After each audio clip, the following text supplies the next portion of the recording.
Alors, bienvenue dans ce webinaire où on va parler de lutte contre le gaspillage alimentaire. Donc, on est ensemble pendant 1 heure. Moi, je vais essayer de parler à peine 5 minutes et après, je laisserai la parole à nos deux invités. Euh, pour commencer, euh, je voulais d'abord vous donner évidemment le déroulé.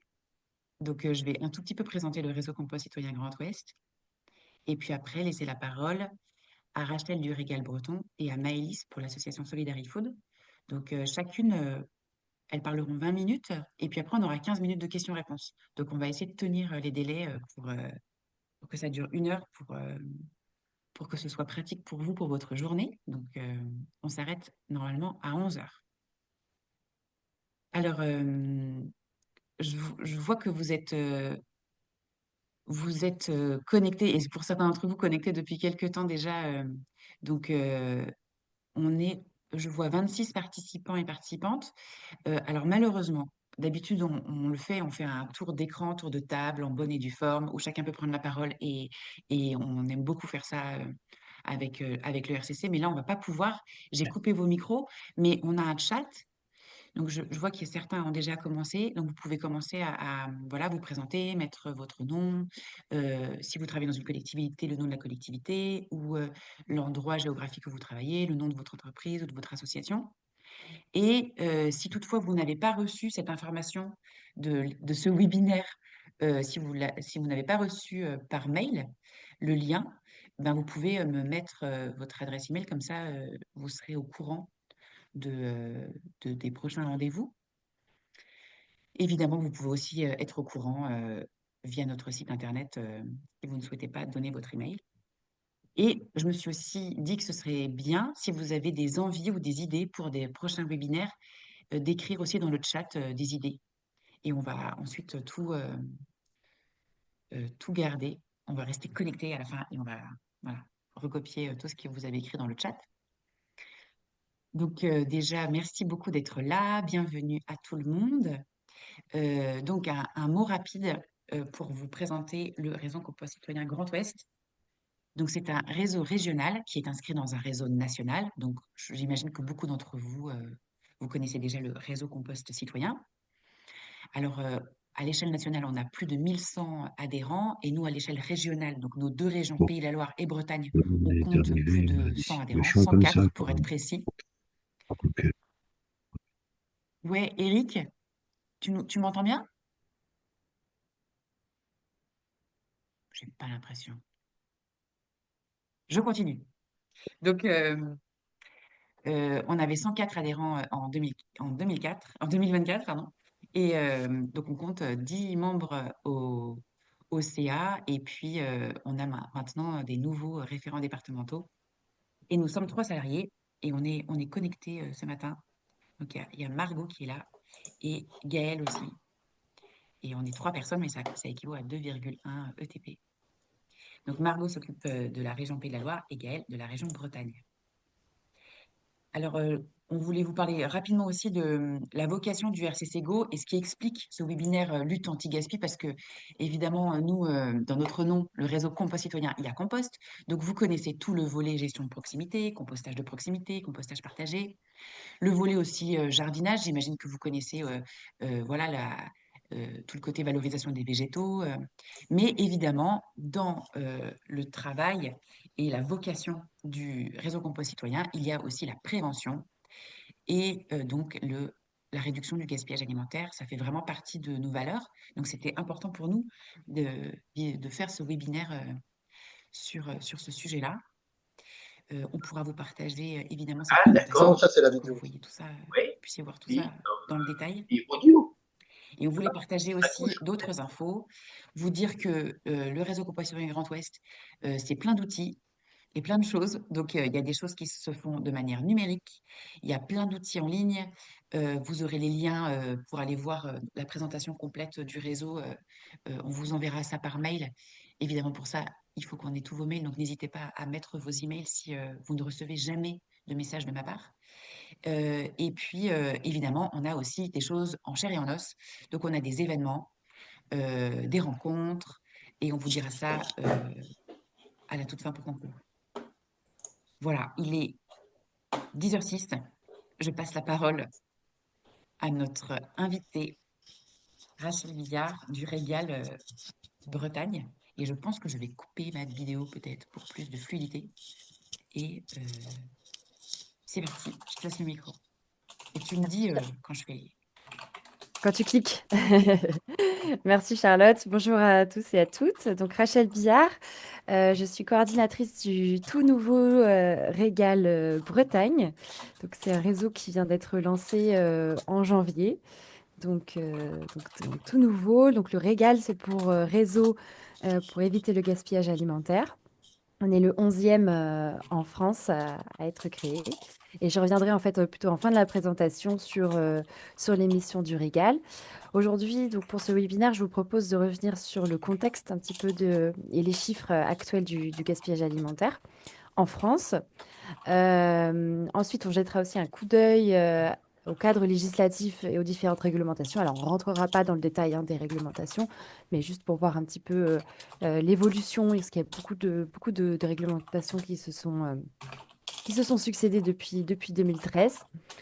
Et en fin de présentation, on s'intéressera un peu plus aux enjeux et aux solutions possibles de façon plutôt macro pour prévenir le gaspillage alimentaire. Et voilà, ça fera une transition avec Solidarifood qui pourra montrer concrètement des actions terrain pour la lutte contre le gaspillage alimentaire. Vas-y Charlotte, je te laisse cliquer. Est-ce qu'on peut couper? Il y a un micro avec le clavier. Je ne sais pas ce que c'est. On entend taper.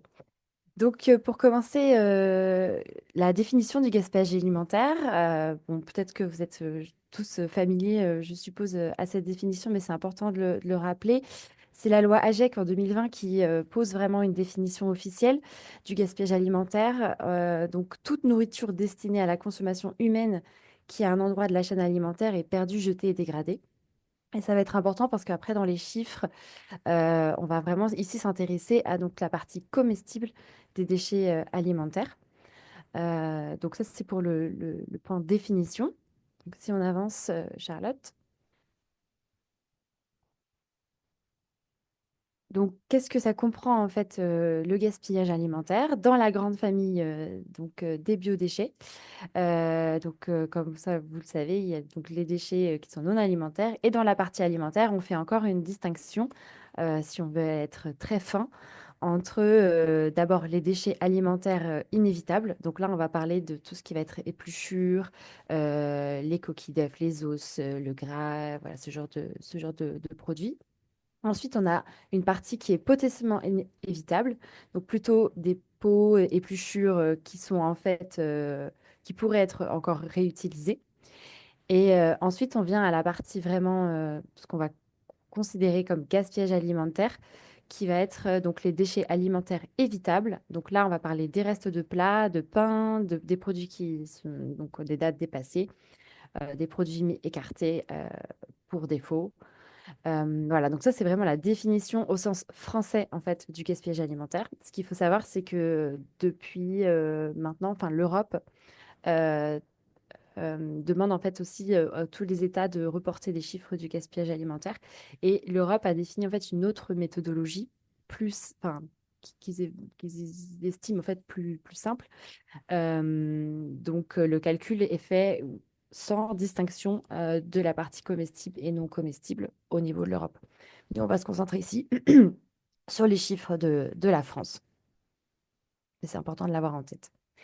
Donc, le gaspillage alimentaire en France, les chiffres de 2022. Le total des déchets alimentaires, c'est 9,4 millions de tonnes. Qui se répartissent de la façon suivante. 5,4 millions de tonnes, donc 57% de déchets non comestibles, hein. Donc là, on va avoir tout ce qui va être épluchure, ce que j'évoquais tout de suite.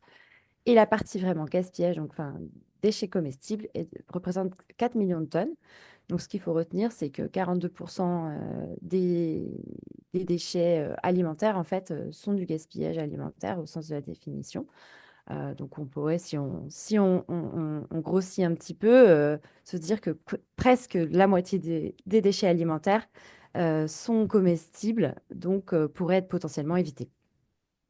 Ça revient en fait à 139 kg par habitant par an, ce qui est un petit peu au-dessus de la moyenne européenne qui est à 132 kilos.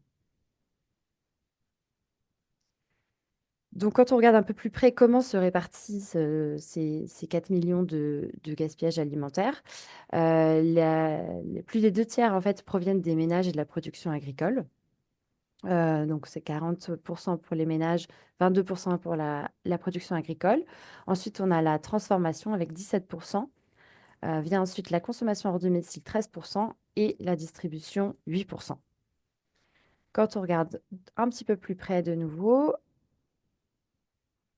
la part, en fait, le poids du gaspillage dans les déchets alimentaires dans les différents secteurs, ce qu'on voit, c'est que en fait, la part de déchets comestibles, on va dire, donc de gaspillage alimentaire, est assez importante en fait dans tous les secteurs, avec une part plus importante sur la production agricole, qui s'explique aussi parce qu'on a plus de produits bruts dans la production agricole. Et aussi, ce que je trouve intéressant, c'est en consommation hors domicile, donc restauration collective et commerciale, près de la moitié des déchets alimentaires, en fait, sont du gaspillage alimentaire. Donc, encore pas mal de travail à ce niveau-là. Et quand on regarde un peu plus les ménages, on considère donc qu'un Français jette en moyenne 58 kilos de déchets alimentaires, dont à peu près la moitié sont de la nourriture encore comestible. Donc ça, c'est pour la partie un petit peu chiffres, avec les dernières données actualisées. Quand on regarde maintenant un peu plus la réglementation, donc on va voir ensuite, hein, il y a pas mal de réglementations qui se sont succédées depuis la signature du pacte gaspillage alimentaire en 2013. Mais il y a donc une des lois qui est quand même fondatrice sur le gaspillage, qui est la loi Garot de 2016. Et notamment, ce qu'elle dit, cette loi, ce qu'elle fixe, c'est une hiérarchie des actions de lutte contre le gaspillage alimentaire. Et ce qui est, voilà, je mets là parce que c'est quand même intéressant de voir que le haut de la pyramide, on va parler vraiment de la prévention du gaspillage, donc comment l'éviter, puisque comme vous le savez, le meilleur déchet, c'est celui qui n'existe pas. Donc, quand on va parler de lutte contre le gaspillage alimentaire, on va parler vraiment de toute la partie prévention et jusqu'à en fait le don et la transformation pour l'alimentation humaine. Alors, à savoir que dans la nouvelle définition européenne, maintenant, l'Union européenne considère aussi que la valorisation pour l'alimentation animale fait partie de la lutte contre le gaspillage alimentaire. Mais en France, on va rester quand même sur cette définition de la loi AGEC qui dit on va rester sur éviter en fait les déchets alimentaires qui pourraient être destinés encore à l'alimentation humaine.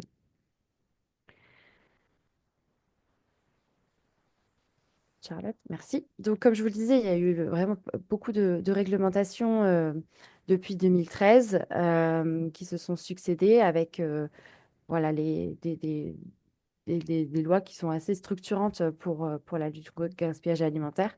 Donc, la loi Garot en 2016 et puis plus récemment la loi AGEC en 2020. Et aujourd'hui, il y a certaines dispositions également de lutte contre le gaspillage alimentaire dans la loi EGalim. Donc, c'est un peu plus récemment. Donc, en fait, l'objectif fixé est de moins 50% de gaspillage alimentaire à l'horizon 2025 ou 2030 selon les secteurs. Ça, c'est vraiment le grand objectif national. Donc, on est en 2025, donc il y a encore pas mal aussi à faire. Voilà, donc ça, c'est vraiment peut-être l'objectif à retenir en fait en termes de réduction du gaspillage alimentaire. Je me permets juste d'intervenir pour dire que on va bien envoyer la présentation, hein, parce que je vois Eric qui prend des notes et tout ça. C'est parce que c'est très très riche. Ouais, Alors je merci, passe. merci de la rappeler. Merci Rachel. Voilà, et il y a aussi cette slide sur les nouveaux objectifs européens pour vous dire aussi que bon, la France était pionnière hein, en fait sur la lutte contre le gaspillage alimentaire, notamment avec cette fameuse loi Garot. On en a pas mal entendu parler, voilà. Mais aujourd'hui, maintenant, ça bouge aussi au niveau de l'Europe.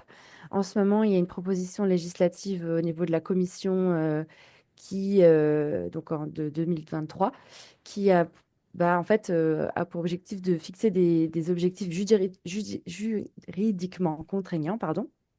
Donc avec des objectifs différents selon les secteurs, avec comme année de référence l'année 2020 et une année cible de 2030. Donc voilà, pour dire aussi que ça bouge au niveau de l'Europe et en fait, voilà, le cadre législatif va continuer d'évoluer en fait dans ce sens voilà, pour travailler de plus en plus sur le gaspillage alimentaire.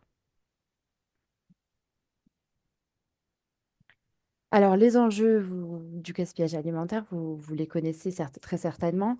On les répertorie en fait en trois catégories. La première, c'est les enjeux économiques.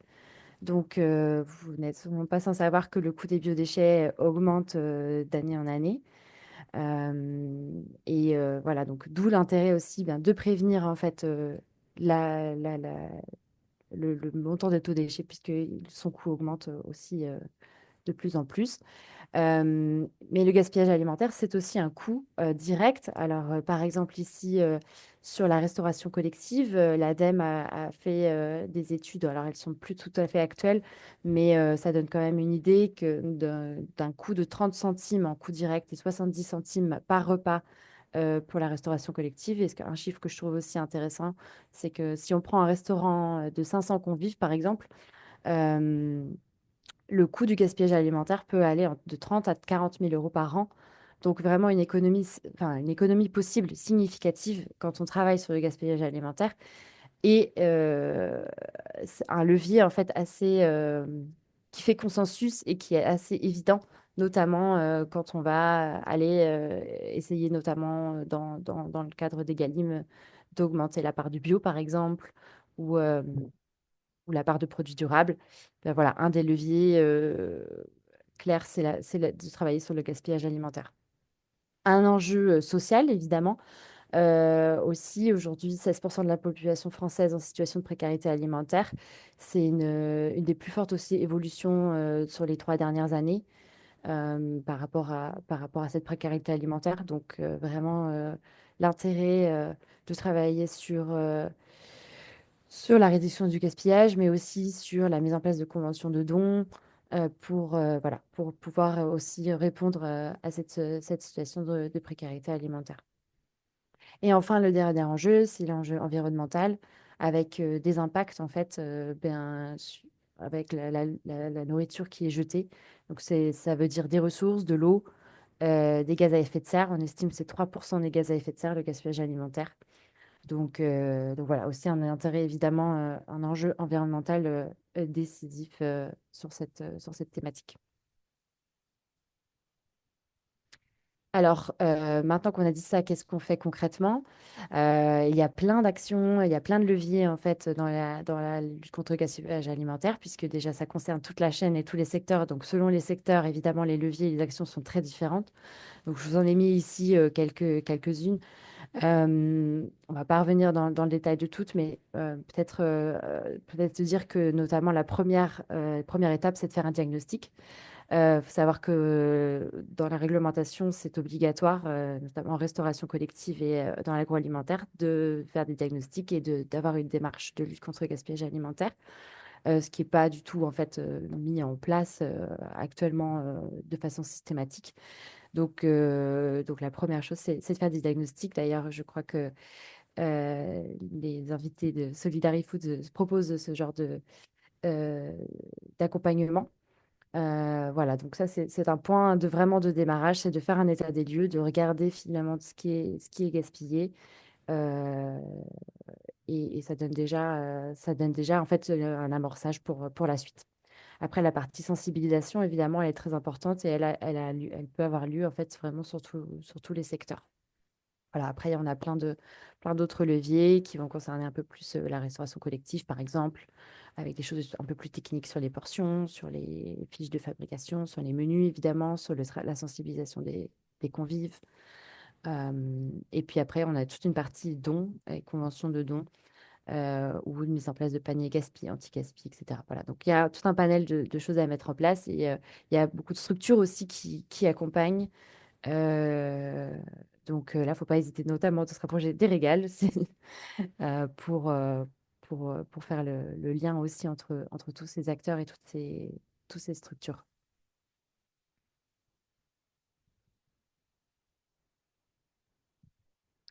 Un dernier point sur l'actualité. Alors, je ne sais pas si vous avez déjà entendu parler du label anti-gaspi. Donc, c'est un label national qui est mis en place et qui a été mis en place déjà dans le secteur de la distribution et le référentiel doit sortir cette année pour la restauration. Donc, c'est pour ça que c'est un petit peu l'actualité. Donc, c'est un référentiel qui fixe des objectifs de moyens et de résultats avec donc la mise en place d'un diagnostic et des actions de réduction. Et en fait, des seuils à ne pas dépasser. Donc, en fonction du niveau, on obtient en fait le niveau 1, le niveau 2, le niveau 3. Et on peut voilà, le mettre à jour régulièrement. Donc, ça, c'est un petit peu pour l'actualité. Et pour terminer, je sais pas que je suis encore dans les temps. Donc, pour revenir un petit peu sur le régal plus spécifiquement, voilà, je te disais tout à l'heure de ne pas hésiter à contacter les régals. Alors, il y en a pas en Pays de la Loire. Mais en Bretagne, voilà, donc les régales, en fait, ce sont des communautés qui ont pour vocation de rassembler en fait des acteurs de l'ensemble de la chaîne d'approvisionnement pour mener des actions collectives et en fait contribuer à l'objectif national de réduction du gaspillage alimentaire. Donc, comme je disais, on est le 11e régal en Bretagne. Tu peux passer, Charlotte.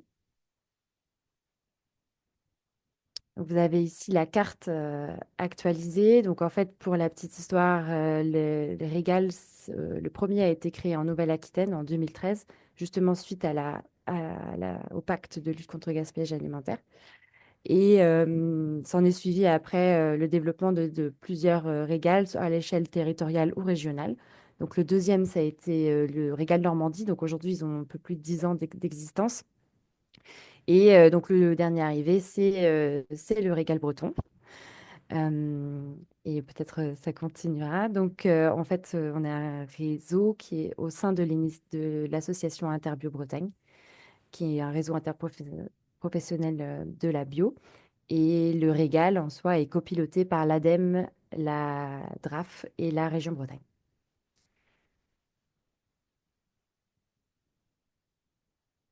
Voilà, donc on a pour but en fait de mieux connaître la situation du gaspillage alimentaire à l'échelle régionale, notamment grâce à la mise en place d'un observatoire, d'identifier et de partager des initiatives locales pour encourager voilà, le passage à l'action. En fait, l'idée, c'est vraiment de mettre en relation les acteurs locaux, comme je disais tout à l'heure, les structures euh, accompagnantes et autres réseaux avec aussi les acteurs du territoire pour les accompagner et soutenir dans la démarche de réduction.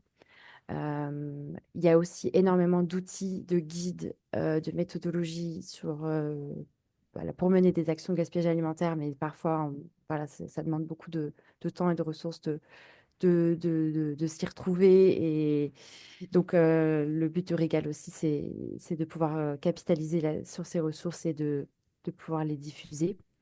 Et puis, on est évidemment en lien très proche avec les PAT, mais également les chargés de mission en économie circulaire dans les communautés de communes. Donc, euh, donc voilà, c'est très, très vaste. Et puis au fur et à mesure, voilà, dans les prochains mois, les actions vont se concrétiser pour Recale Bretagne. N'hésitez pas en tout cas à me solliciter si vous avez des besoins, questions, enjeux, je serai ravie. Voilà, j'espère vous avoir donné un petit aperçu, en tout cas, cadre, contexte sur le gaspillage alimentaire. Et ben, je laisse la parole à Maïté de Solidarifoot qui va vous montrer les super actions très chouettes et concrètes de Solidarifoot. Bonjour à tous. Merci Maïs, Rachel. pardon, excuse-moi. Oui, il n'y a pas de souci. Je suis Maïs Beyeto, je suis coordinatrice de l'association Solidary Food. Et aujourd'hui, du coup, je viens compléter la présentation de Rachel, notamment sur ce que une association de lutte contre le gaspillage alimentaire fait au sein de son territoire. Donc, nous, on est basé sur le territoire d'Angéloire Métropole. Si tu veux, tu peux passer à la slide après. Merci. On a été créé en 2015. Aujourd'hui, on compte 3 salariés et une soixantaine de bénévoles adhérents pour toutes nos activités. Et, Solidarifood, dans quelques chiffres, euh, on a sauvé 41 tonnes de produits en 2023. Et en 2024, nous avons sauvé 27 tonnes de produits. Donc ça, c'est basé uniquement sur le territoire d'Angers et sa métropole aux alentours. En 2024, on a réalisé 45 ateliers de cuisine, on a réalisé 32 prestations de restauration et on a servi 1940 repas. Euh, voilà, en tout et pour tout. Solidary Food, elle a deux axes de travail. Le premier axe de travail, comme on peut le voir en haut, c'est la sensibilisation, l'éducation et la formation. Du coup, en réponse loi sur le gaspillage alimentaire. Et à travers cet axe de travail-là, on a 5 initiatives, dont le stand de sensibilisation. En fait, Solidary Food réalise des sensibilisations sur des événements grand public afin de sensibiliser aux enjeux du gaspillage alimentaire.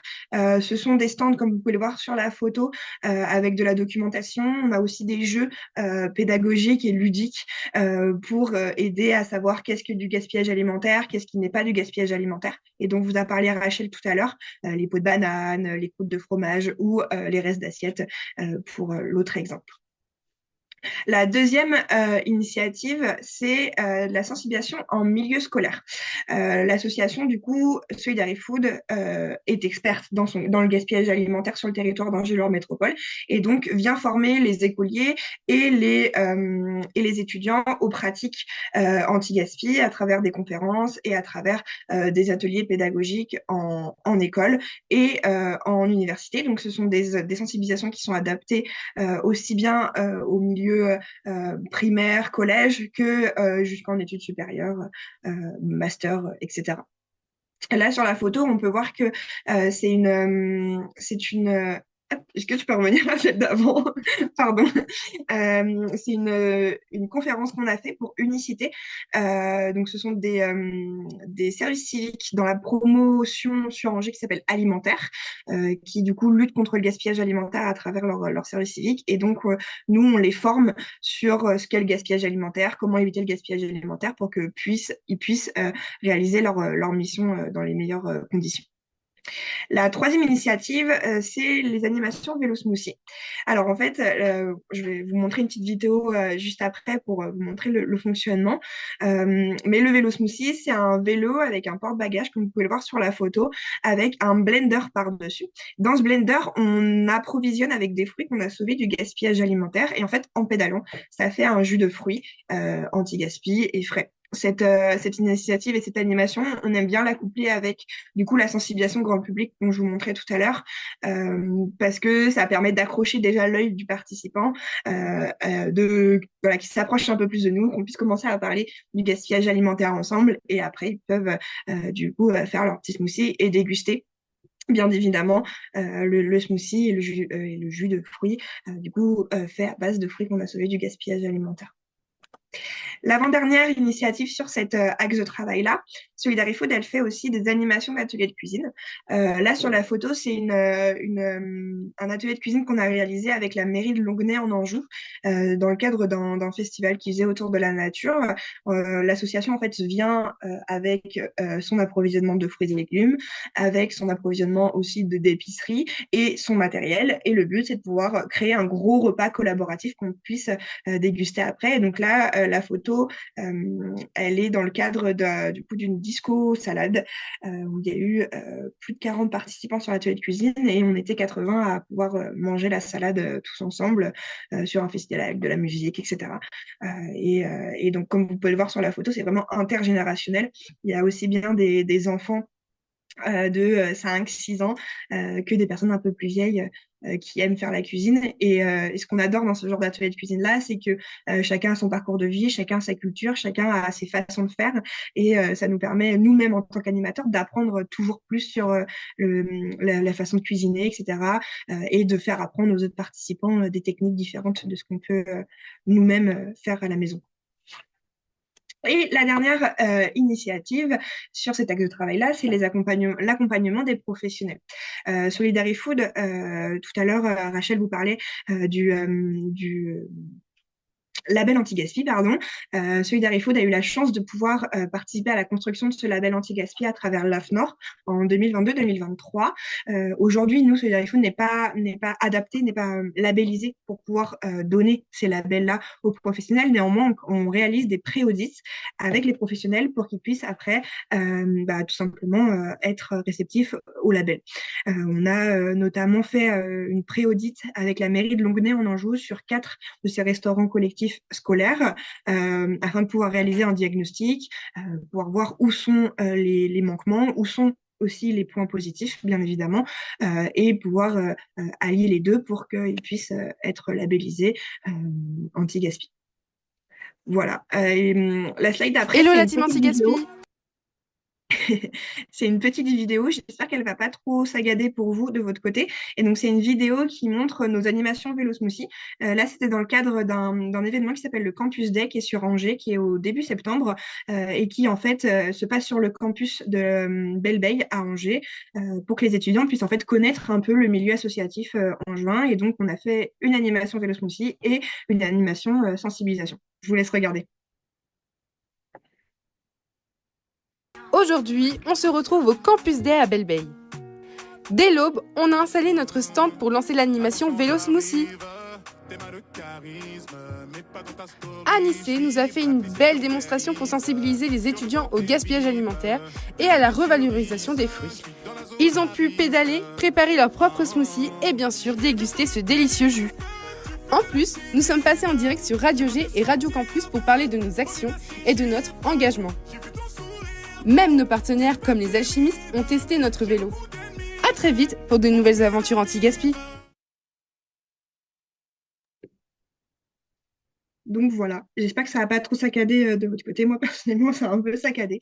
Au pire des cas, si vraiment vous voulez revoir la vidéo, elle est présente sur nos réseaux sociaux. Voilà. Du coup, le deuxième axe de travail de Solidarifood, c'est vraiment le développement d'initiatives anti-gaspi locales et concrètes. Parler du gaspillage alimentaire, c'est bien, mais lutter concrètement contre le gaspillage alimentaire et sauver des tonnes de gaspillage, de produits, sauver des produits du gaspillage alimentaire sur le territoire, c'est un peu mieux, on trouve.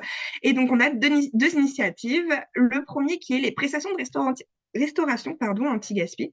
L'association en fait récupère des produits soit abîmés, soit en date courte, pour les transformer en repas qu'on vend aux entreprises, collectivités, associations sous forme de traiteurs associatifs pour des événements comme des AG, des réunions, etc.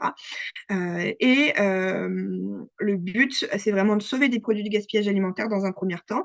Et dans le deuxième temps, c'est aussi pouvoir former des personnes à la cuisine et surtout à la cuisine professionnelle. Aujourd'hui, nous, on est formés. On a une formation qu'on appelle le HACCP, qui est une formation obligatoire pour pouvoir faire de la restauration.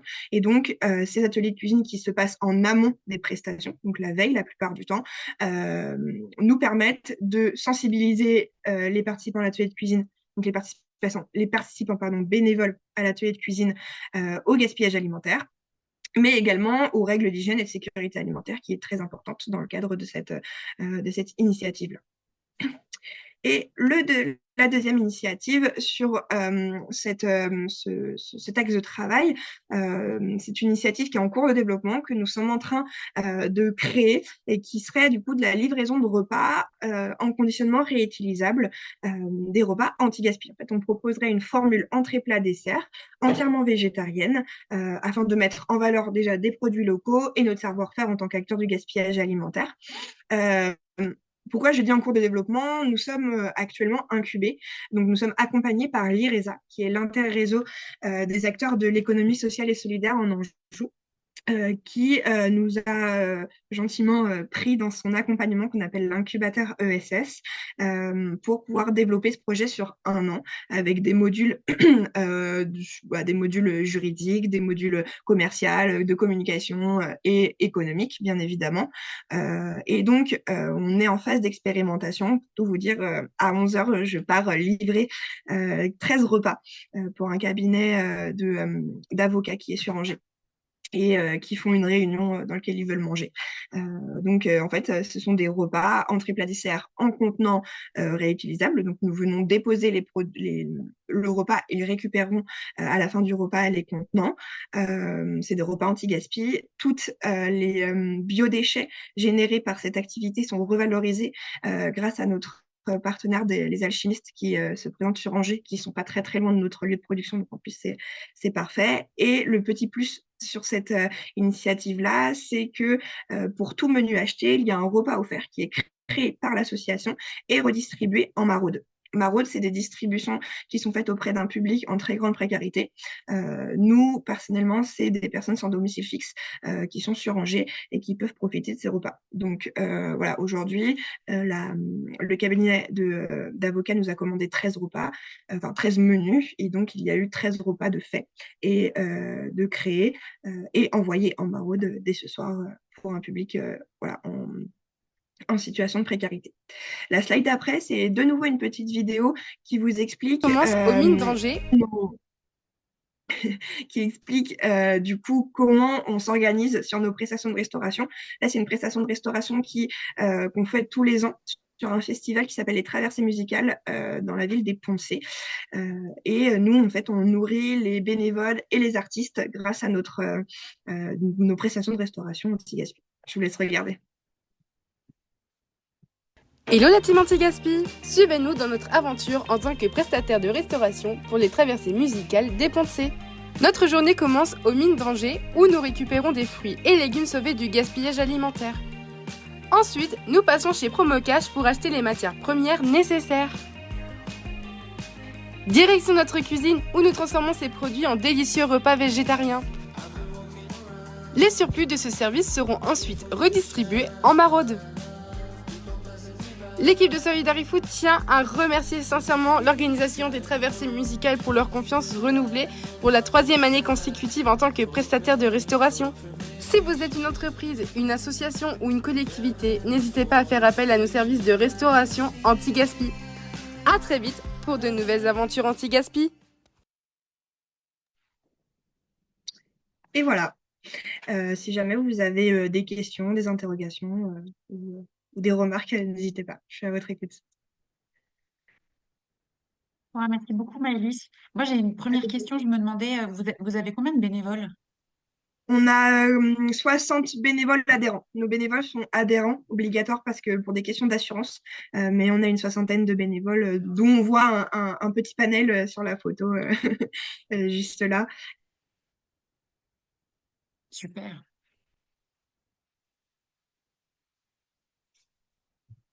Alors, moi, je vais retourner sur notre présentation. Est-ce que je vais y arriver? Je ne sais pas. Allô? Est-ce que quelqu'un m'entend? C'est le moment des questions-réponses. De Maëlys, mais on t'a retrouvé. Ouais, il me semblait qu'on m'avait perdu à un moment donné.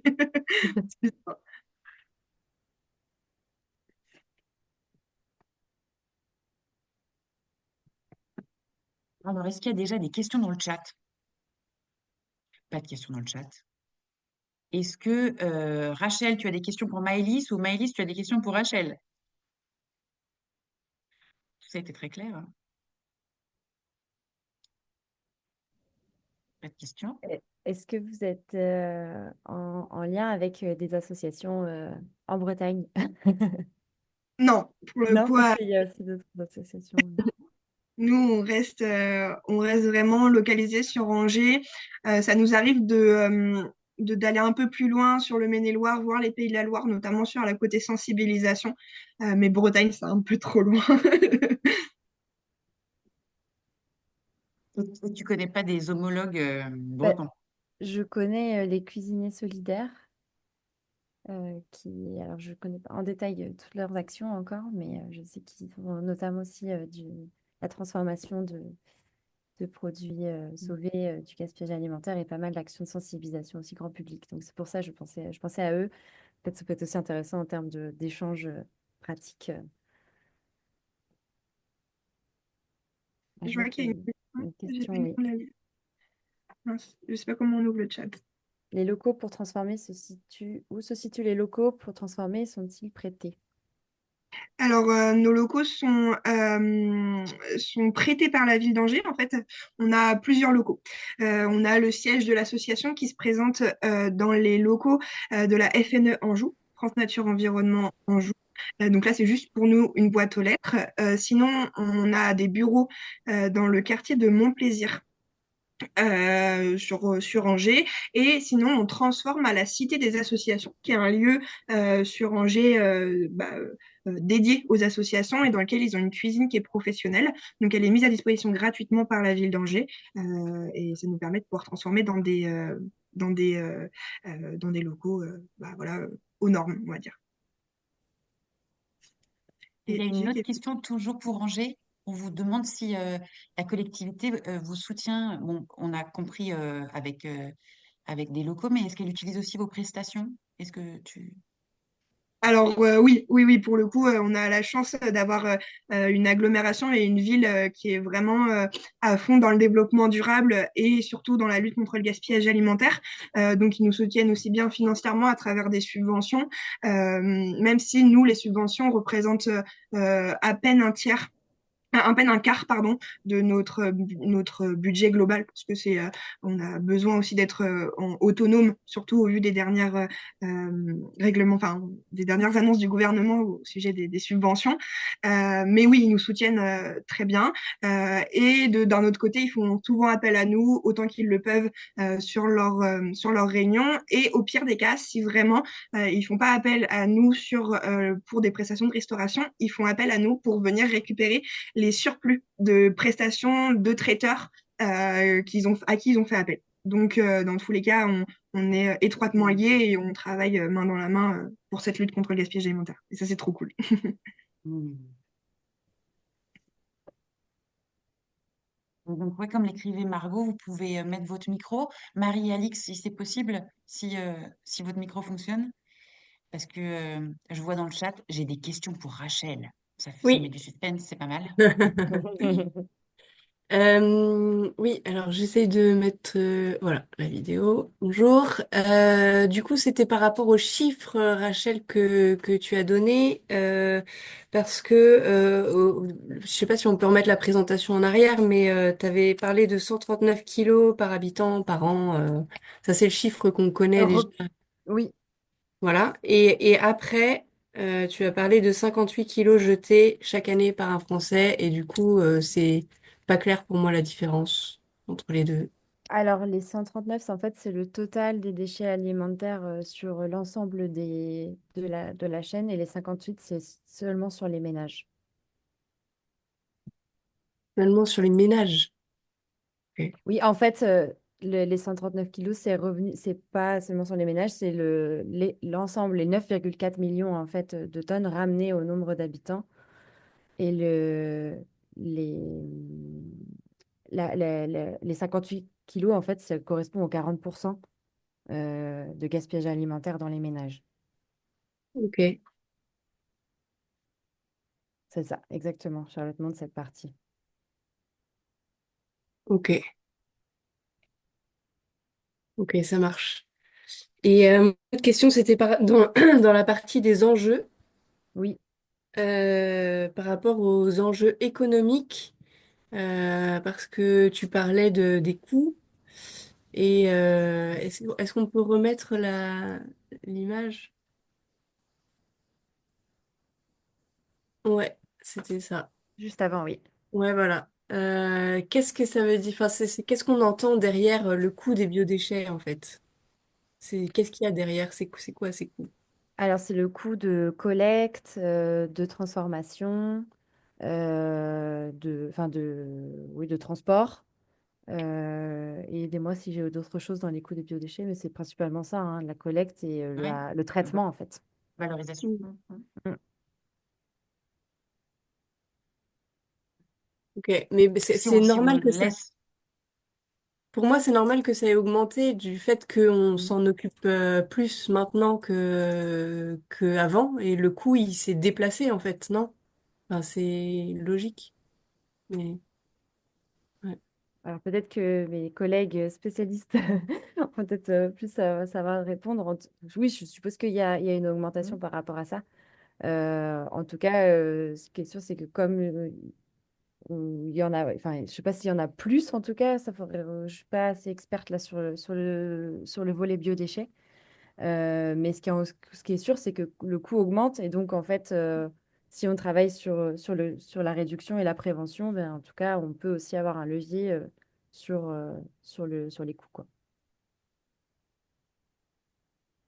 Ok. Peut-être que vous pouvez compléter, Charlotte, Margot et... Ouais, moi, c'est comme ça que je le comprends aussi, ouais. Je connais pas vraiment cette étude, mais oui, oui, ça doit être ça, ouais. De toute façon, la loi AGEC, ça doit être lié à cette augmentation, ouais. C'est ça, c'est à partir du moment où on s'y intéresse, bien sûr. Ok, ok. Merci. Merci pour tes questions. Bon, il y a d'autres questions. Ensuite, il y avait une question, je vous laisse. Ouais, pour toi, Rachel, il y en a une autre. Vous parliez de mesures plus contraignantes à venir à l'échelle européenne. Ces mesures seront-elles plus contraignantes concernant la surproduction de l'agro-industrie que l'on retrouve quotidiennement dans nos supermarchés? Point d'interrogation. Alors, elles sont de moins 30, enfin, les objectifs sont plus importants sur la partie agroalimentaire et distribution, puisque c'est 30%, moins de 30%. Euh, voilà, voilà le schéma exactement. Sur la distribution, pardon, et c'est moins 10% sur l'agroalimentaire. Ah, c'est le projet, hein. Mm. Et toi, tu sais ce que ça veut dire, des mesures contraignantes? C'est fiscal? C'est... Alors, je ne sais pas exactement en détail quelle est l'idée de comment ça va être vraiment mis en place. En tout cas, c'est que il y aura, enfin, c'est compris avec sanctions ou en tout cas plus, enfin, vraiment contraignant dans le sens un peu plus obligatoire que ce qu'on a par exemple en France actuellement, quoi. Hmm.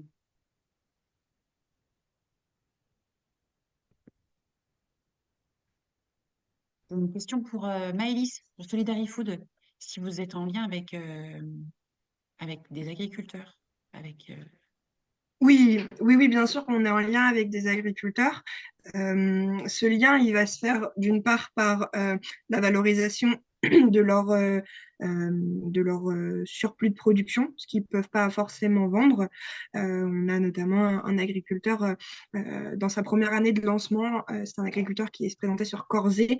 Malheureusement, il devait produire, il devait commencer à produire, mais il ne pouvait pas forcément vendre dans les mois qui ont suivi son lancement et sa production. Donc, on a récupéré toute sa production pendant 4 mois, 4 à 5 mois même.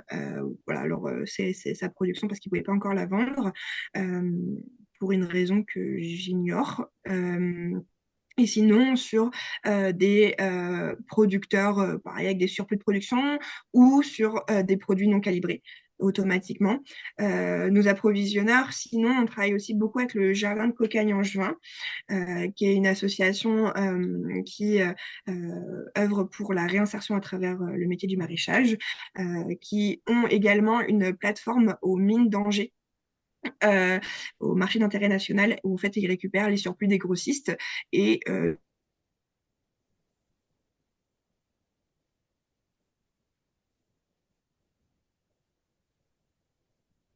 Non, on a Salut. perdu.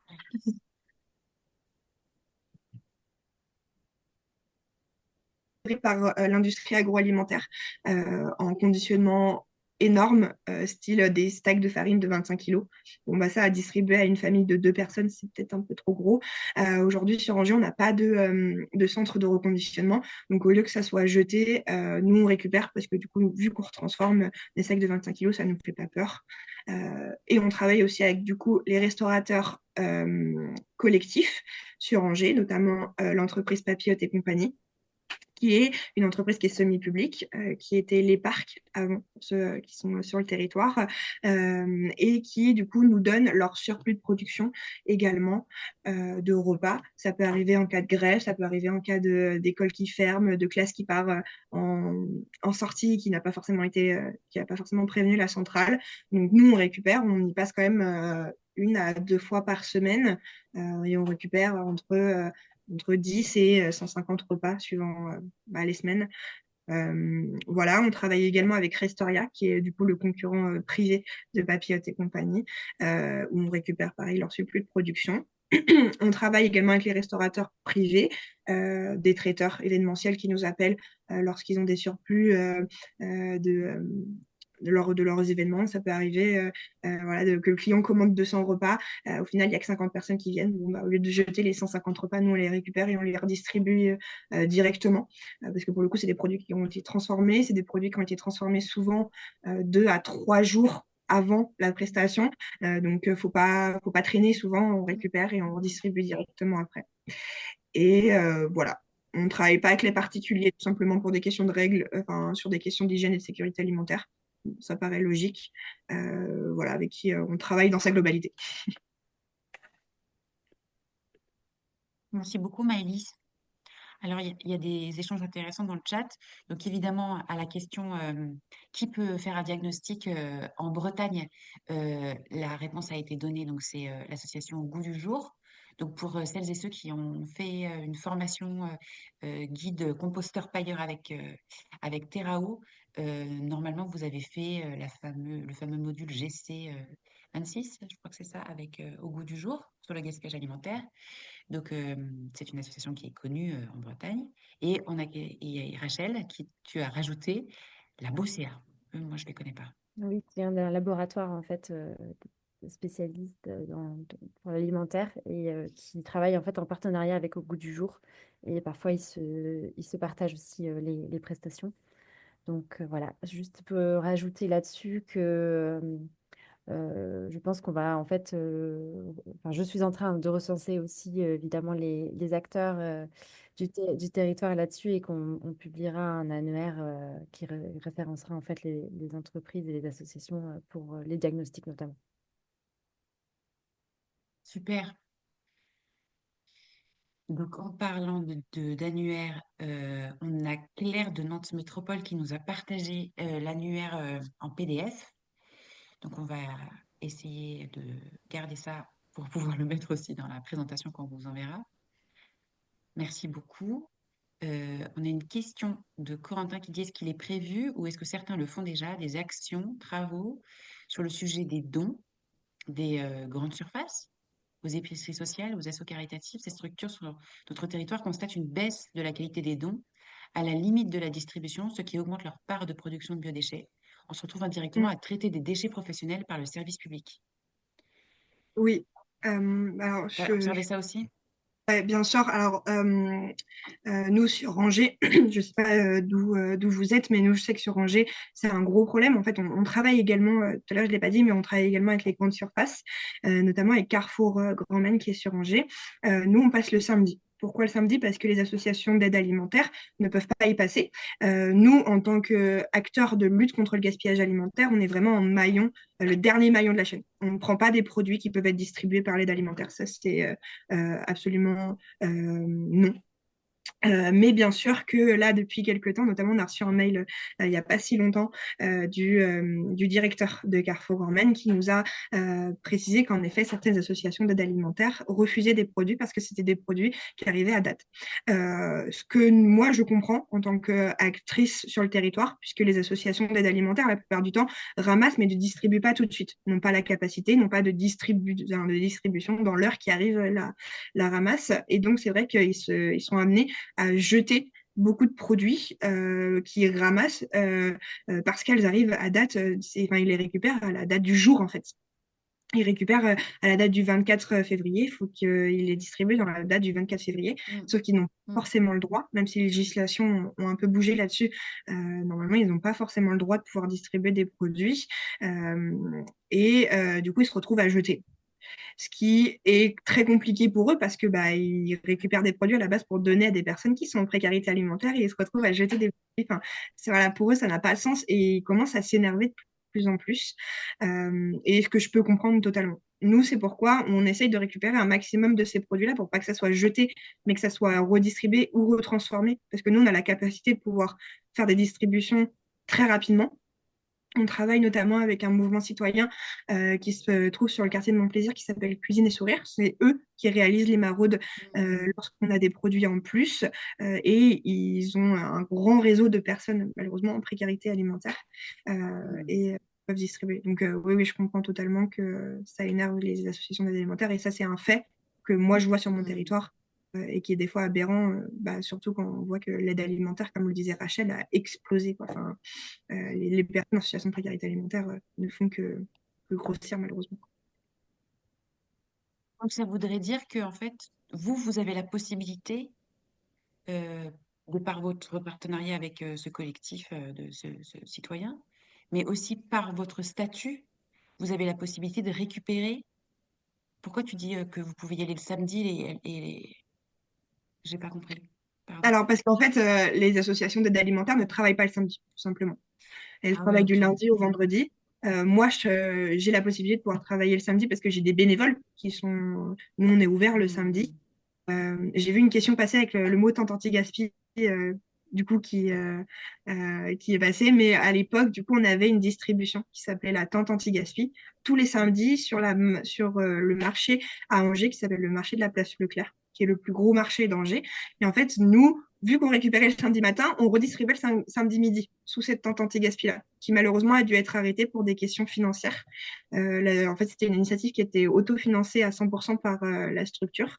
Ça nous a causé des gros problèmes de trésorerie au point où malheureusement on a dû faire un plan de licenciement économique fin 2023.